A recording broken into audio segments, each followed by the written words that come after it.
Toda Rabba. Vous savez qu'on est, comme on l'a rappelé tout à l'heure, dans une période qui est la période des 3 semaines. La période qui sépare le 17 Tammuz du 9 Av.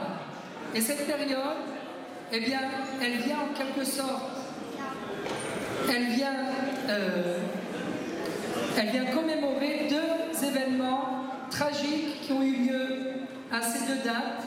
Le premier, c'est la faute du veau d'or le 17 Tammuz, et le deuxième, c'est la faute des explorateurs qui a eu lieu le 9 Av.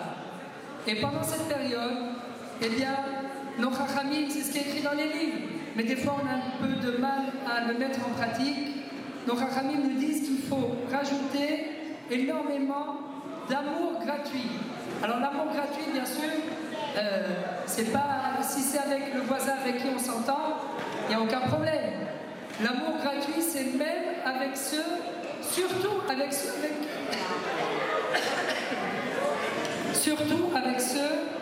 avec qui on a du mal à s'entendre.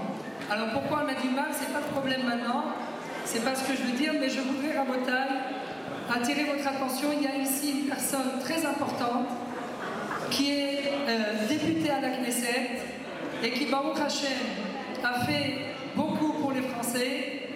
Alors on peut ne pas être d'accord, on peut critiquer, on peut dire tout ce qu'on veut, mais il n'en est pas moins que l'ami qui est ici, c'est un véritable ami qui a veillé aux intérêts des Français en Israël.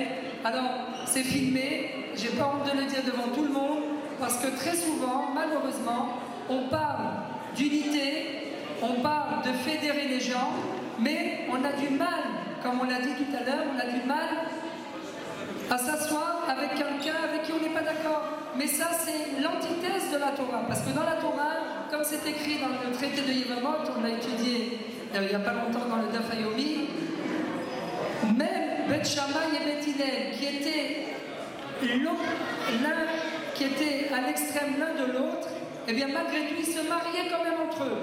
Ça veut dire que d'après Bet Shammai, certaines personnes étaient considérées comme des mamzerim, alors que d'après Bet Hillel, ils étaient cachés. Donc a priori, Bet Hillel, d'après Bet Shammai qui lui dit telle personne est mamzer, eh bien il ne peut pas se marier avec le Bet Hamidrash de Bet Hillel qui lui autorise puisqu'on n'est pas d'accord. Eh bien non, malgré tout, ils étaient quand même prêts à se marier les uns avec les autres.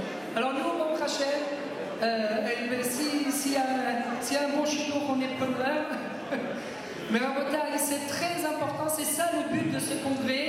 Et je peux vous dire qu'il y a plusieurs personnes, on a ici l'identité qui ont refusé de venir parce qu'ils ont du mal à accepter de se fédérer les uns avec les autres. Et nous, Baruch Hashem, on voudrait remercier M. Yom Tov Kalfon qui est ici présent avec nous, il mérite nos applaudissements, qui s'est battu avec tellement de sincérité, tellement d'intégrité pour les Français. Je pense que vraiment, il mérite nos applaudissements et on voudrait qu'il nous dise quelques mots de bénédiction ce soir.